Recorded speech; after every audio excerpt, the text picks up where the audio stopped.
दोस्तों, आज हम बात करेंगे मूंगफली खाने के फायदों के बारे में। मूंगफली सिर्फ स्वादिष्ट ही नहीं बल्कि सेहत के लिए भी बहुत फायदेमंद है।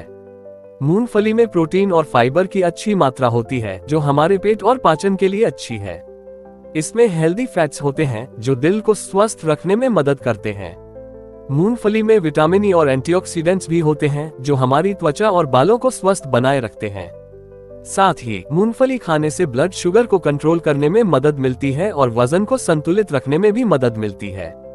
लेकिन ध्यान रहे, मूंगफली को सीमित मात्रा में ही खाएं क्योंकि ज्यादा खाने से कैलोरी बढ़ सकती है। तो दोस्तों, रोजाना थोड़ी मात्रा में मूंगफली खाने से आप सेहतमंद और फिट रह सकते हैं। ये जानकारी केवल शैक्षिक उद्देश्यों के लिए है। किसी भी नए आहार को अपनाने से पहले अपने डॉक्टर या डाइटिशियन से सलाह जरूर लें। अगर आपको हमारी जानकारी पसंद आई हो तो कृपया हमारे चैनल को सब्सक्राइब जरूर करें व वीडियो को लाइक व शेयर जरूर करें।